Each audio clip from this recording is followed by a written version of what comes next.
Climate Change Programme, theme number 2, which he'll say a little bit about today as CCAFS and talk more about his theme.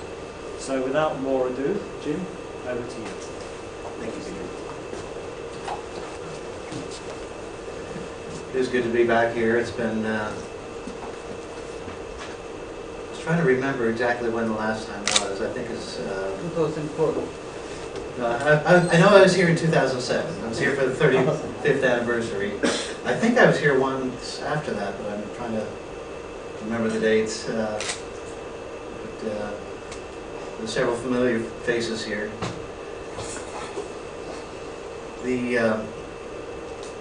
I'm sure all of you are familiar with CCAFS. It's equal to CRP7, although it was started not as a CRP but as a challenge program just at the time that the reformation of the CGIAR was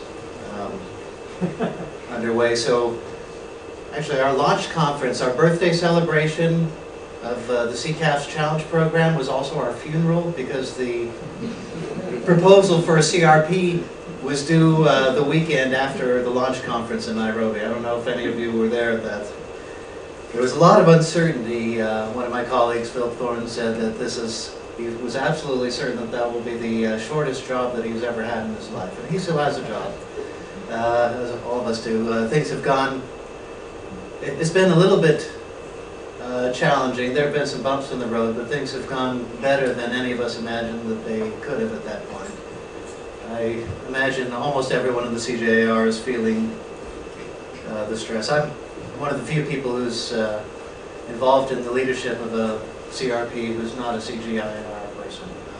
I'm based at the International Research Institute for Climate and Society, which is at Columbia University in New York. So I'm going to give, for those of you who might not be familiar, I'm going to give you a very brief overview of the CCAFS program and its structure, its thematic structure. And then I'll talk about what I see as some of the emerging opportunities to adapt agriculture to the variable climate, to current climate variability and the associated risk. It's necessarily going to be rather shallow, but I'm hoping that maybe I'll stimulate some points that we can discuss in some more depth as they align with your interests. And coincidentally, the things that I consider emerging opportunities are also the things that happen to be a part of the Theme 2 research agenda. So the objectives of the CCAFS CRP are to develop and identify and develop pro-poor adaptation and mitigation practices, technologies, and policies for agriculture and food systems, and to support the inclusion of agricultural issues in climate change policies and of climate issues and agricultural policies at all levels.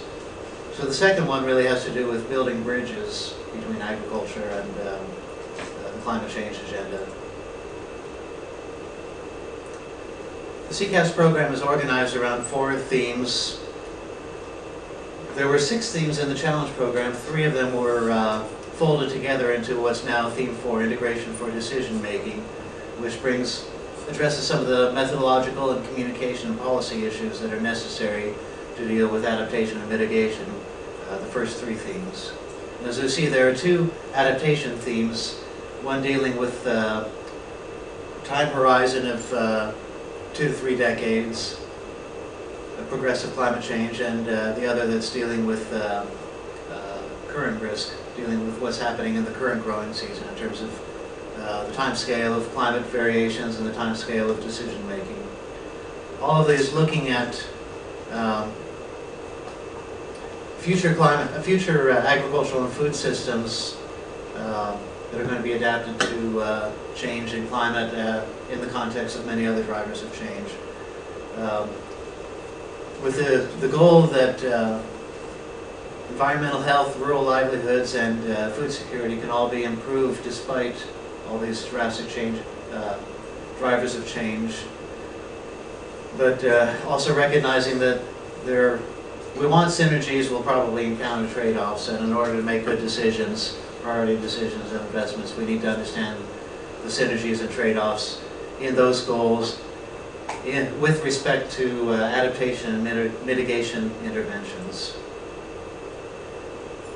First theme, led by Andy Jarvis at CIAT, Adaptation to Progressive Climate Change, has the objectives of developing adapted farming systems through integrated technologies, practices, and policies.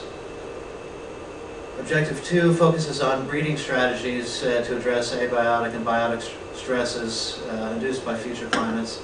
And Objective 3, it was, when it was formed, focused on diversification. And he felt that it was too narrow and that there was a neglected area of integrating technology into policy and institutional frameworks. And so he changed the focus a little bit this year. Integrate adaptation strategies into policy and institutional frameworks. I lead theme 2, adaptation for managing climate risk. I'll go into a little bit more in a diagram on what this looks like, but the first 2 objectives have to do with climate risk management at different scales of decision making, building resilient rural livelihoods, decision making at the level of farms, rural communities, local rural economies. Objective 2, managing climate risk at the level of food systems, which can include food delivery, trade, food crisis response, several other things. Typically at a larger, more aggregate scale of decision making. And then the third objective is enhancing climate information and climate services to support risk management decisions at the other 2 levels. Theme 3, led by Lenny Wallenberg at the University of Vermont. Pro-core climate change mitigation. So looking at greenhouse gas mitigation, but from the standpoint of its impact on farmer livelihoods.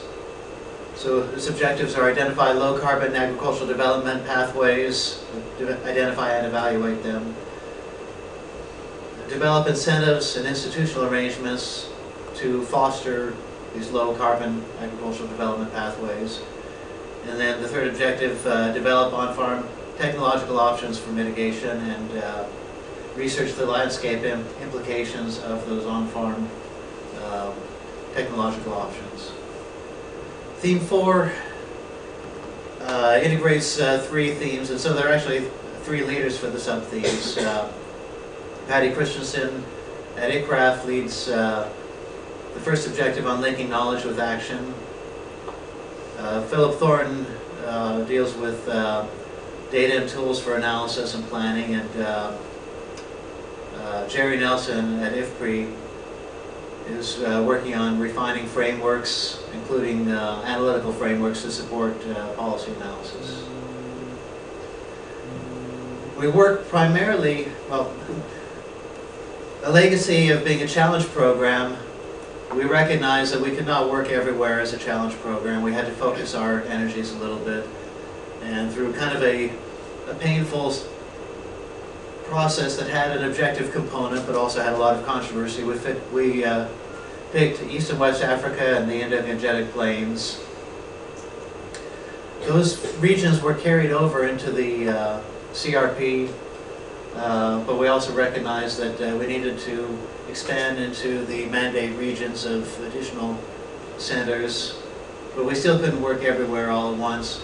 So we made the decision that we're going to be adding Southeast Asia and Latin America, but we haven't specified where yet, as our additional focus regions. And we're also expanding from the Indo-Gangetic Plains more broadly into South Asia.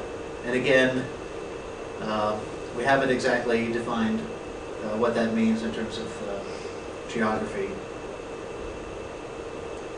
And I'll go ahead and say something that I'm probably not supposed to say. This is something that I welcomed and that I've been encouraging, in part because a lot of what ICRISAT does is really important to the theme that I lead. And it's in my interest to have ICRISAT more involved, which means having CCAFS more involved where ICRISAT is working. We have a network of benchmark locations where we're trying to establish participatory action research across themes, across interventions. And doing all we can to encourage CG centers that are working on relevant issues within those regions to co-locate work as much as possible and participate together in evaluating technology management options at the same research sites. So now moving to the research areas within the theme that I'm leading.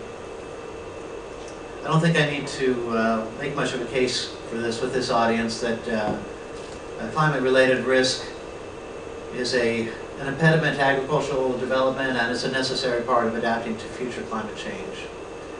Climate is a source of chronic poverty and vulnerability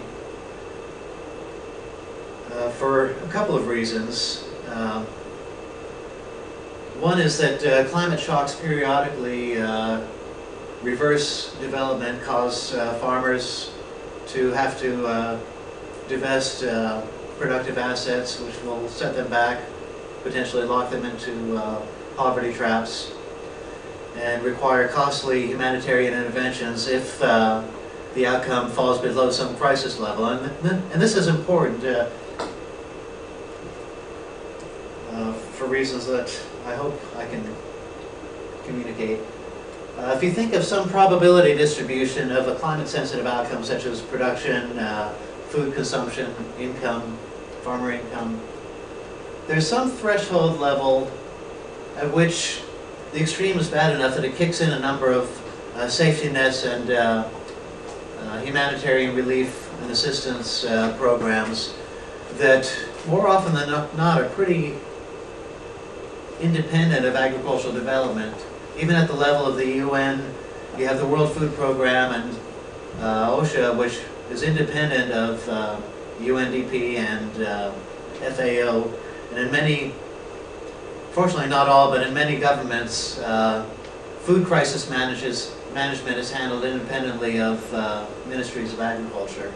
So there's a real disconnect when working just on different parts of the distribution of the same problem.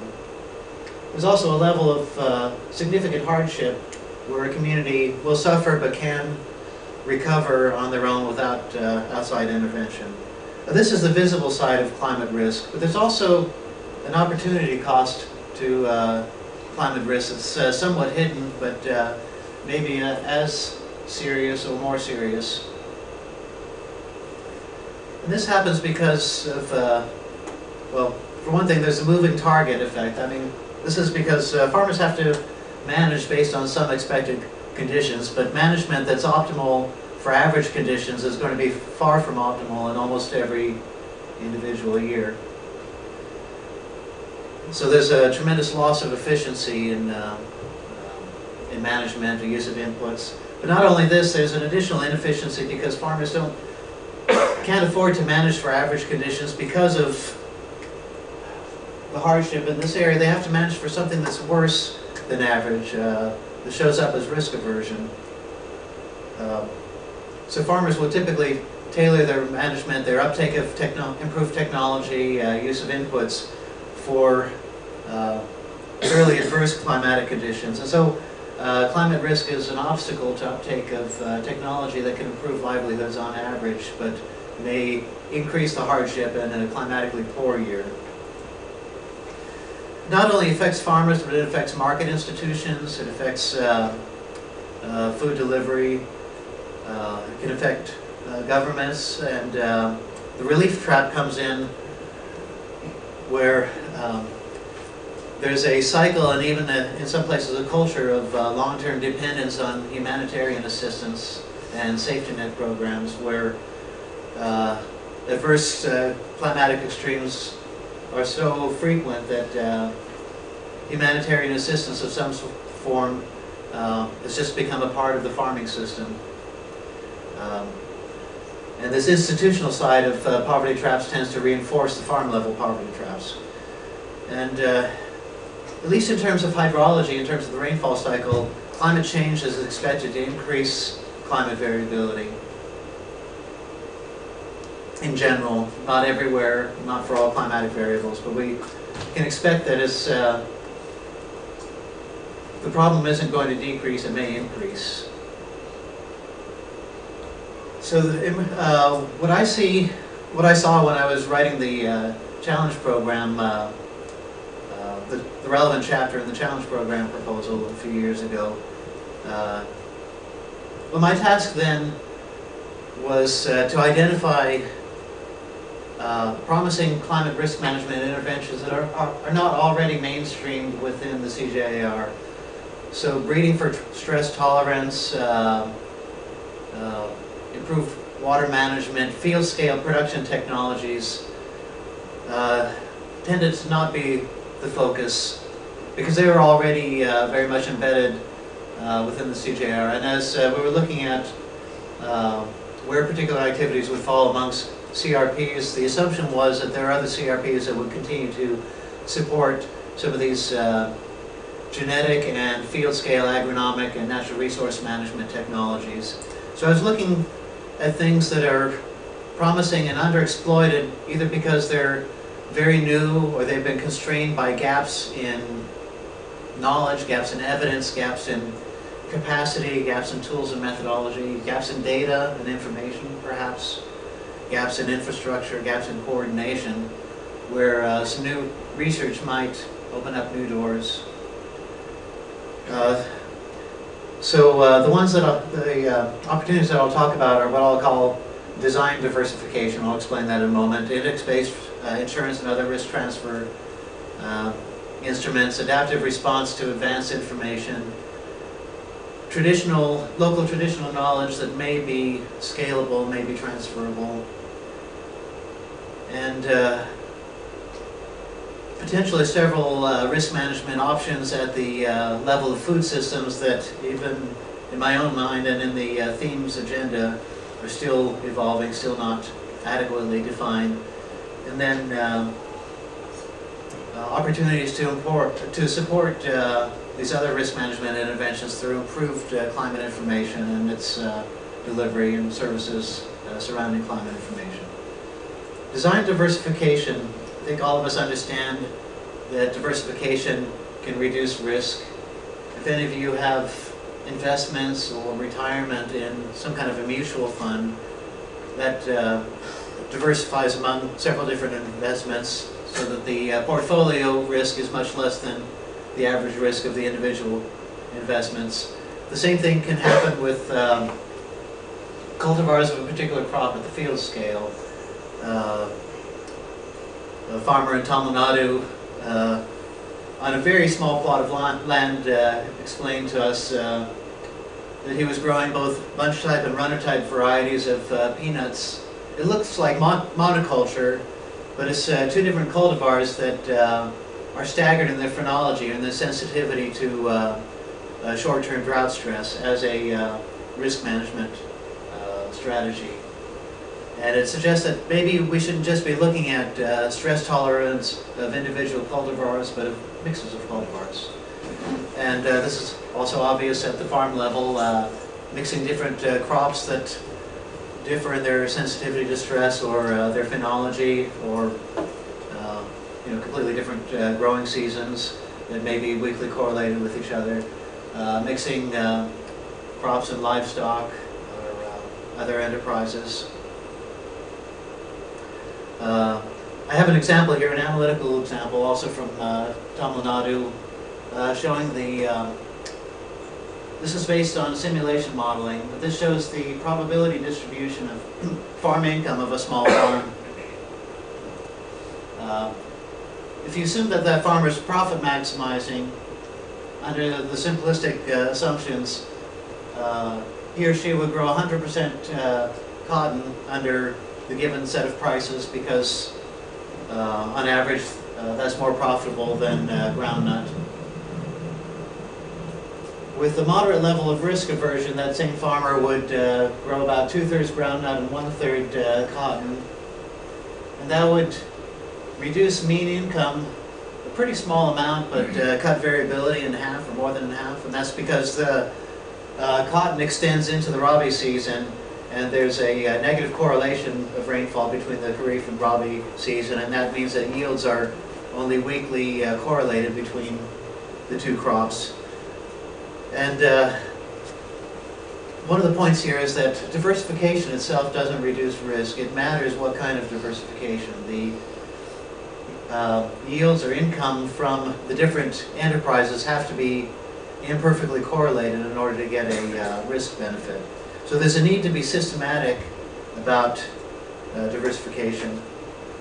There's some interesting questions as you go from field to farm and household level. What kind of diversification matters? Is biodiversity really the thing that will build climate resilience? There's a strong movement insisting, yes, what we need is biodiversity for some pretty sound arguments, but could there be cases where a farmer may be better off specializing in the most profitable enterprise, a high-value crop, and then reinvest the financial surplus in maybe a non-farm source of livelihood, where the household livelihood may become much more diversified with a less diversified biological system? There's some interesting questions there as you go to higher scales that I don't think we know the answer. Maybe some of you know the answer. I don't know the answer. So several of the CG centers are collaborating on a systematic review of the literature, seeing what is known. But one of the things that we want to do in our benchmark sites and maybe other locations is bring in an analytical approach using household bioeconomic modeling. And unfortunately, the tools are yet to be developed to do that. Philip Thornton, his team is taking the lead on developing some of these tools. In a couple of weeks, we're going to have an initial workshop looking at some of the tools and the requirements. So I'm excited about bringing in some tools to look ex ante at what sort of diversification makes sense, how good are current livelihood portfolios of rural households at buffering risk and building resilience, what are the long-term implications of that, and if we monkey with the system, if we can change the proportions of enterprises, or if there's a viable new crop or a new technology that can be developed that can affect the risk profile of one part of the system, what would the effect be on the riskiness at the level of household livelihoods? And as we go from ex-ante evaluation, well, one of the benefits of this bioeconomic modeling is it allows you to look at a lot more years of weather and prices than what you can do empirically in the field. And you can also project out and look at what would happen with the future climate. And hopefully, if these tools are tested adequately, and if we have the data, maybe we can go beyond evaluation towards design. And that's where the design diversification term comes from. And it would also give us an ability to look at some of these other interventions that I mentioned, and new germplasm, some of the agronomic technologies, some of the other livelihoods that some of the centers are developing, to evaluate them at the level of the whole household portfolio, livelihood portfolio, and evaluate it in terms of risk and resilience.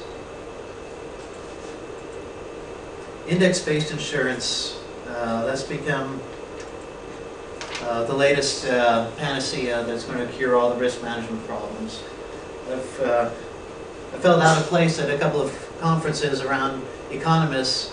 When they hear risk management, that equals insurance. Agronomy, livelihood diversification, safety nets, plant breeding, they have no place because risk management equals insurance. There probably is a lot that could be exploited here, but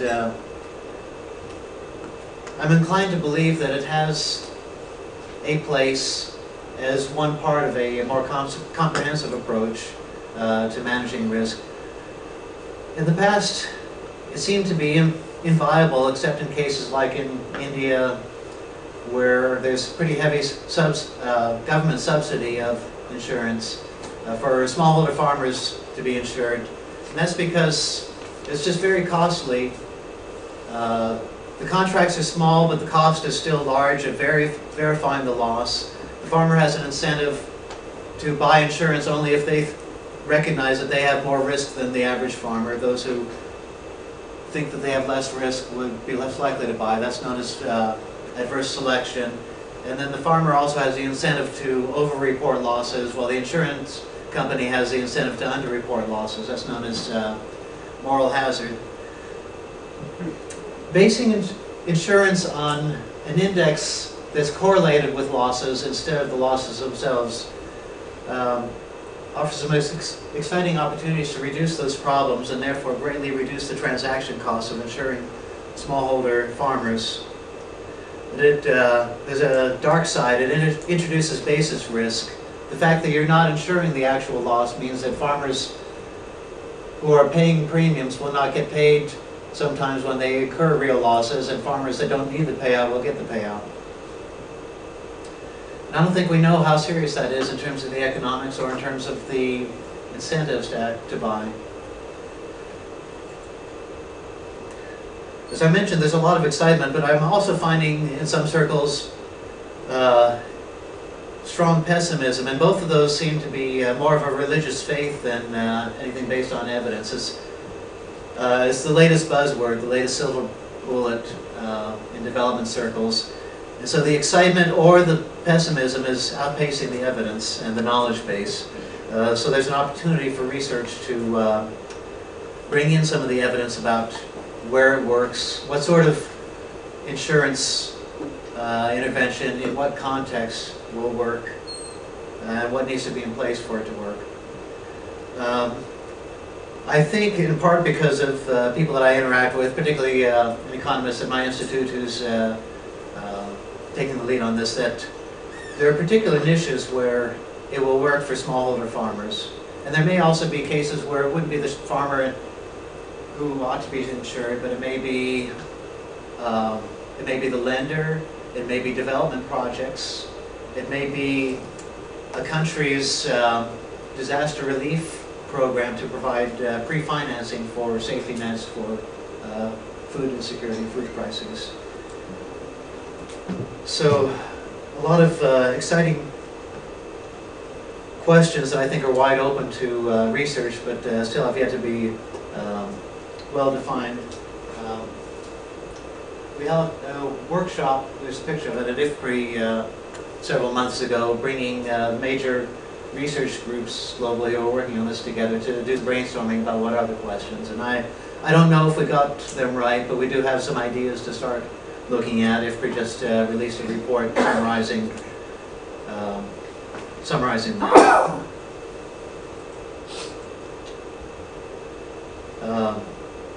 adaptive management of farms and livelihoods and food system using advanced information. This is an area that I've worked on, and those of you who've heard me talk at ICRISAC before, it's been about this topic.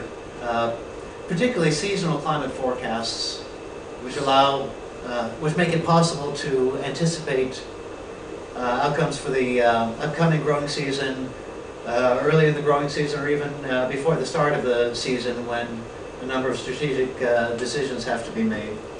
But there are other timescales of information that are relevant as well that we want to look at. So seasonal, all the way down to short-term weather forecasts, as it's translated into forecasts of crops, forage, pests and diseases, maybe hydrology, water resources. The rationale for assuming that this has value, as I mentioned before, is that management that's optimal on average, which is illustrated here in a modeling study, an idealized modeling study in East Africa. The red line is going to be far from optimal in most years. So we optimized nitrogen fertilizer and stand density with simulation modeling, and looked at the potential value of a plausible seasonal forecast system in a simplistic enterprise level analysis, not looking at risk aversion or whole farm economics, but looking at the profit maximizing commercial maize farmer. And in this case, the estimated value of the imperfect GCM climate model based forecast is about, optimally using it with these simplifying assumptions would increase farmer income on average about 25%. A lot of things would have to happen in order to realize that value, and a lot of those have to do with communication and packaging. There's a huge gap between what we understand from many contexts that farmers need in order to be able to act on information and what's routinely available, for example, through regional climate outlook forums, and what's common practice by most meteorological services, to some degree promoted by my own institution. There are a number of things that I think are feasible, or at least seem feasible, to bridge that gap in terms of improving the design of forecasts, downscaling, providing training to farmers and other decision makers, but also trainers to intermediaries, to agricultural extension, to equip them to train farmers, packaging the information into management advisories, investing in delivery mechanisms to make this information more accessible to more smallholder farmers in a timely manner. And at an institutional level, in order to make these things happen in a way that can be upscaled, we have to address gaps in evidence, being able to show what the potential value of particular ways of packaging information are in order to prompt investment in better climate services, capacity building on both the sides, well, on the side of the users and on the side of information providers. And incidentally, this is an area where I see a lot of opportunity for ICRISAT to take leadership. They have taken leadership. We're having discussions today about how to make this happen in a way that's coordinated across the CCAFS program, which involves all 15 CGIAR centers, but a lot of outside institutions, including a new climate services partnership, the new UN formal policy framework, the global framework for climate services that's going to be increasing investment in this general area across sectors. There's an urgent need, and I think a wide open opportunity to kind of lead this area from the demand side. There's so much that's happening that's pushed by the climate community. It's pushed from the supply side, but we really need to give a voice to farmers, to agricultural research, to agricultural extension, to make sure these investments are well tailored to our needs and the needs of the decision makers that we represent. But there's also opportunities to add value to the information that's provided and to address gaps in evidence. And I think these are things that the CGIAR and its research partners are well positioned to do. And we're trying to build those things into the CCAFS research agenda, with hope that ICRISAT's going to be playing a significant role.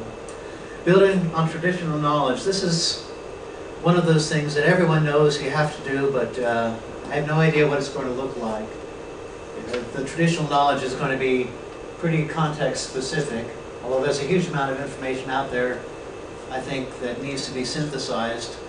So in our participatory action research, where we're going to be testing some of these other interventions, we are going to try to understand what the rural communities are already doing in response to climate risk on the side of indigenous technology, but also risk sharing, social structures, community structures in order to share risk and provide safety nets to each other. Looking for things that might be, well, bridging their local knowledge so that the interventions that we bring in can be tailored and fit within their system, but also going the other way to see if they may have some things that can be generalized, that can be upscaled, that can be transferred. What the regional program leader for South Asia is calling climate smart villages are benchmark research locations where we're going to be testing a number of these interventions with participating communities. I think will provide a great laboratory for co-learning, learning with the communities, learning from the communities, what they're doing.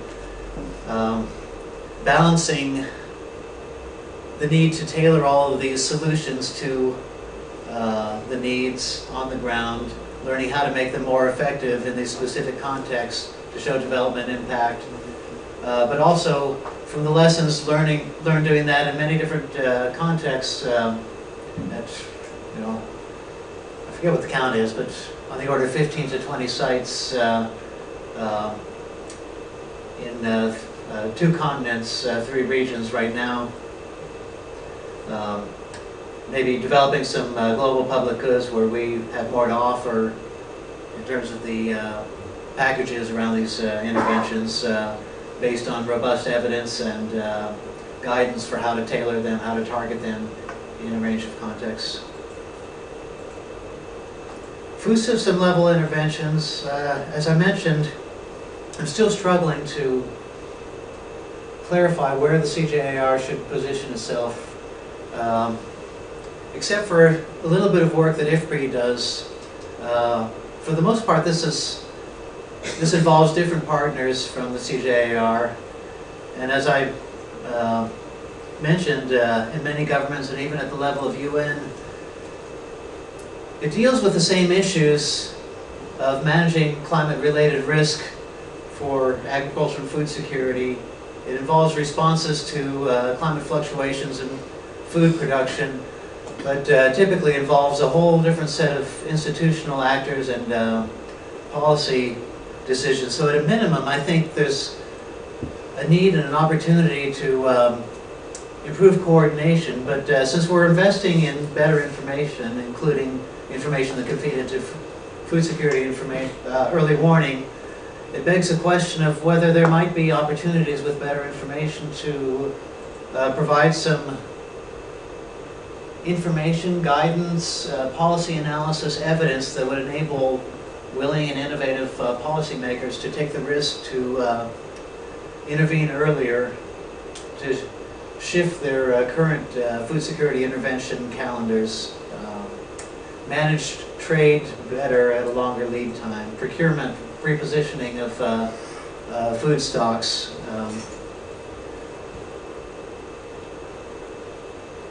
interventions such as trade or releasing food stocks to manage price fluctuations, avoiding the sort of maladaptive responses such as we saw a few years ago during the rice global spike in rice prices, where countries froze exports and exaggerated the price fluctuations unnecessarily. At a more local level, Vermont, as he's talking to stakeholders in South Asia, they're suggesting storage banks for grain, fodder, seed as a promising risk management interventions. I haven't seen a lot in the literature, but I want to learn and see if there are opportunities there. I gave this presentation yesterday at an APARI meeting in Bangkok. And I put the question marks there because I don't really know whether these things are in fact promising, and I was looking for feedback. And unfortunately the time schedule didn't allow the sort of interaction where I could probe a little bit from their experiences about what's working in their countries, what's being tried successfully or unsuccessfully. Food security safety nets is another area. As I mentioned, there's an opportunity, I think, for better coordination between agricultural development and contingency planning by ministries of agriculture and input suppliers, and food security and humanitarian safety nets and food crisis response, so that the two are not undermining each other. But coordination necessarily involves partnership, and we're already identifying a lot of interest in partnership collaboration on several of these areas. On the part of World Food Program, FuseNet, some of the humanitarian NGOs that are involved in food security response, particularly World Vision. So I think the partnerships are there if we can identify the research agenda where the CCAFS can really add value here. And then the area that's kind of close to my heart, because I've been working on it for the last 12 years, well, I guess you can add 4 years to that, 16 years, and it's the focus of the institute where I'm based, improving climate information.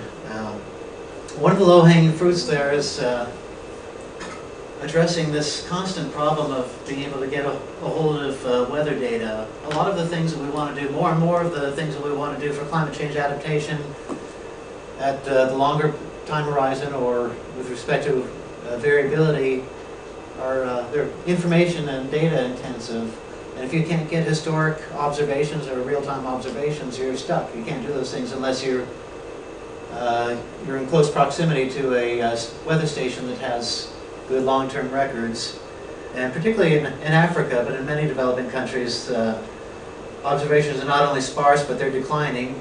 And data policy makes the data that are available, that do exist, unavailable, often to the most vulnerable within the countries that are supposedly being served by meteorological services.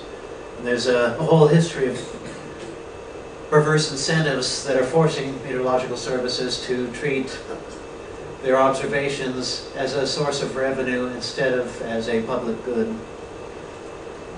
There's something that we can do on the technical side to overcome this, and I've been thinking about this in the Africa context. I haven't started having these discussions in South Asia yet. But I was quite excited to learn a few years ago, in the context of a Google-funded project, that it is technically feasible to recreate a 30-year rainfall climatology across all of Africa with no gaps in space or time on a 5 to 10 kilometer grid, depending where you are in the continent, relative to the Mediasat geostationary satellite. And if you can work with the Met Service to combine their full set of quality controlled observations with the satellite proxy data, you can probably get a pretty good quality product, and you can test it and know what the uncertainty is. That project, under my protest, was following the old, what I think of as an archaic convention of processing rainfall in a 10 daily time step. And it became immediately obvious to me that there's a wide open opportunity to recreate daily time series data that are so important to modeling the soil-water balance and agronomic response. And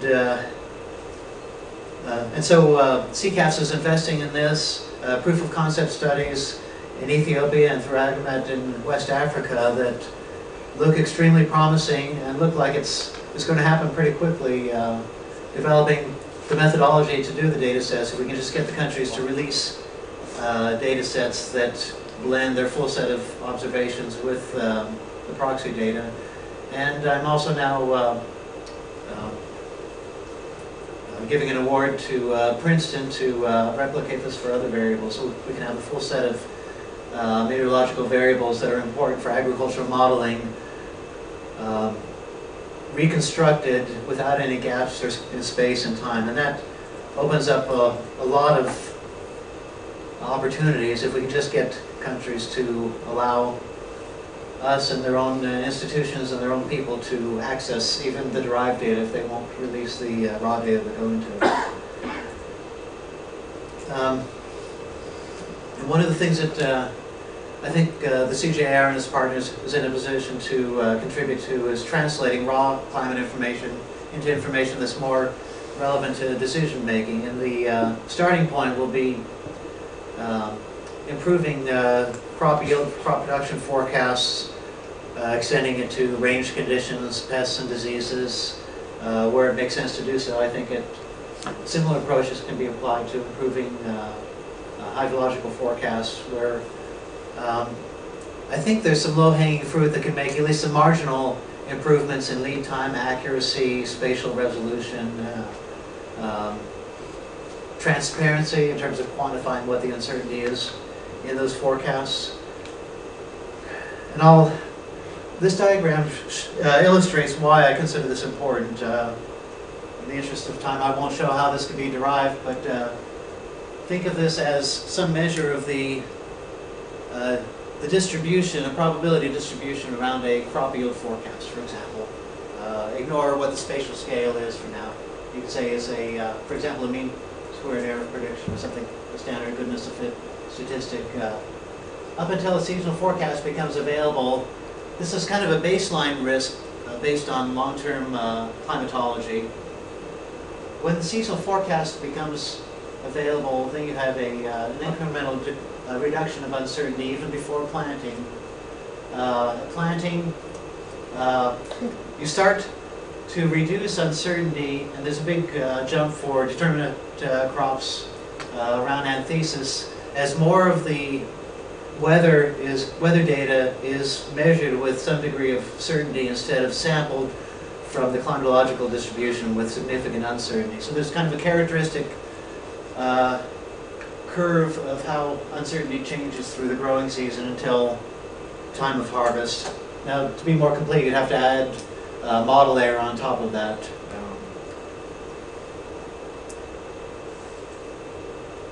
There are a number of applications where the same kind of information can be used. Risk analysis for evaluating technology for designing insurance contracts and pricing the insurance contracts appropriately. Near the end of the growing season, where food security, early warning, and planning for possible food crisis response starts happening. And I understand in some cases those planning strategic imports and trade are looking at the same sort of information, the kind of information that FEWS, NET, Agromet, and West Africa provide late in the growing season, with a desire to try to increase the lead time if possible. Well, at least the potential to improve decision making if lead time can be increased.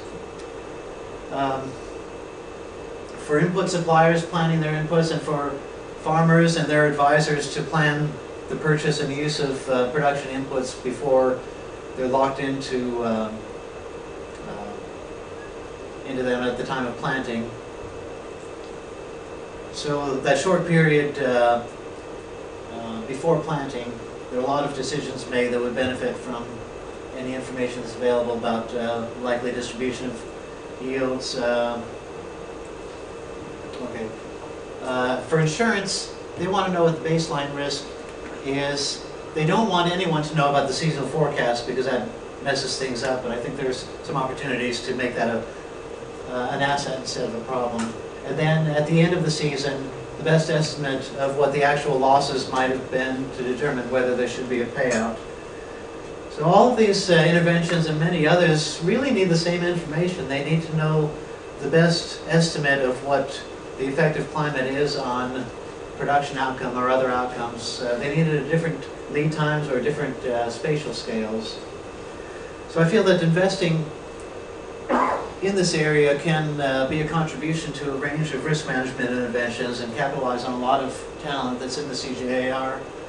So the specific areas that I think CCAFS is in a position to make some pretty quick gains on. I already mentioned developing blended meteorological data sets, blending station observations and satellite data, and testing their use as an input into agricultural modeling. The use of the integration of seasonal climate forecasts to reduce the climatic component of uncertainty, increase lead time of forecasts, reduce uncertainty early in the growing season in particular. Remote sensing data assimilation, assimilating remote sensing of vegetation, of soil moisture into crop or rangeland simulation models. And one of the things that I finally admitted to myself when I was looking for a way around it is that in order to do these things well, we're going to have to invest in some tools, some software tools. I was trying to avoid CCAFS branded crop forecasting platforms, but I think we have to bite the bullet and invest in some software to provide a friendly environment for researchers to work together on either testing methodology or developing some of this methodology without each of them having to replicate all of the software infrastructure, but also to do it in a way that can allow it to go pretty quickly into operational use.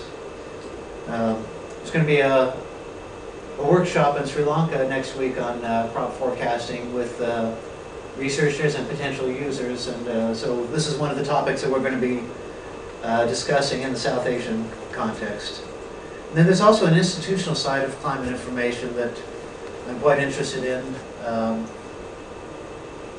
There's at least some good arguments that climate information is not as effective as it could be because of gaps in salience. The information that's available is not optimally designed in terms of scale, format, content, timing to actual decisions, access problems, particularly if you're looking at dispersed rural communities. There are some fascinating things being done in India at a massive scale, unprecedented anywhere in the world, to deliver information to rural communities, to addressing the access problem.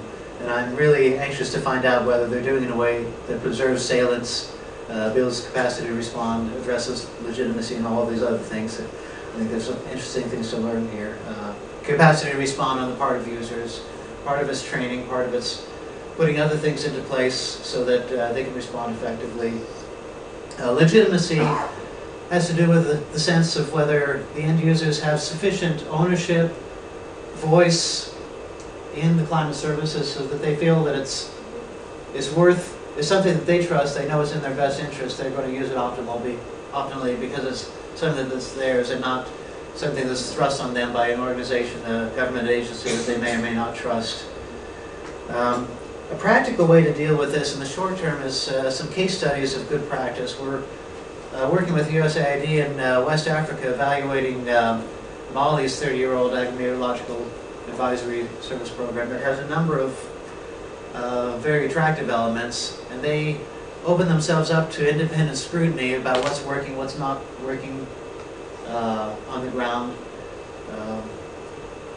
With the USAID interested in investing regionally to upscale some of the positive lessons. Now I'm interested to see whether there might be opportunities in South Asia, particularly in India, where there's a lot of work going on. I'm going to have a discussion with the director of the Indian Met Department tomorrow to see whether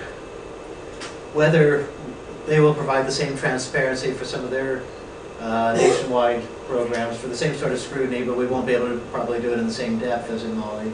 Or to get some guidance about other innovations in India, and perhaps some self-reported case studies in other places. A lot of this is happening in the context of the new Climate Services Partnership that came out of a conference in International Climate Services Conference in November that my institute was was instrumental in pulling together, but has a lot of interested donors and climate services providers, and some institutional users, and CCAFS as co-sponsors. So within this context, we want to take some of these case studies and these more in-depth evaluations and use that as input to South-South learning in what I'm hoping early November will be a pretty high-profile workshop bringing together South Asia and Africa to learn, share experience, identify best practices, and admit where current practices are not best practices for farmer-focused weather and climate information and advisory initiatives. Hopefully also bringing in a number of interested donors who might partner with us in investing in upscaling. So these things, the way these things pull together, as I mentioned, there are three objectives. Management of climate risk at the local scale, with the goal of building resilient rural livelihoods, and at the food system level, typically national and regional, with the goal of enhancing food security. And a third objective, improving climate information products and services, with the goal of enhancing both food security and rural livelihoods by supporting those risk management interventions. As a research program, we want to be strategic about filling gaps in knowledge, tools and methods, evidence, capacity, coordination, perhaps some other areas. And I know it's pushing the limits on what's research and what's development. I'm okay with that. It's going downstream a bit when you're looking at capacity, coordination. I think for good reason, and for good reason, all of us, whatever CRPs you're involved in, I'm sure you're hearing the same thing. We have to be more aware of social and particularly gender inequities that have limited the impact of the CGIAR's work in the past, and look at all of these interventions through a gender equity lens. So the outcomes we're fostering are enhanced climate services, improved climate-informed responses by food system stakeholders, leading to the impact of more resilient food systems and improved food security. The outcome of enhanced support for managing climate risk locally, leading to the impact of more climate resilient and less risky rural livelihoods. Thank you. Okay, well, thank you very much, Jim, for a very comprehensive view of your program, especially for the additional comments and personal information. I will just take a few questions, and then, as the program has allowed, we had coffee. So as long as you queue up nicely to ask Jim questions, one at a time, there'll be more opportunity for interaction. But if there are any, you want to ask a few questions now in 5 minutes? Yes, GB.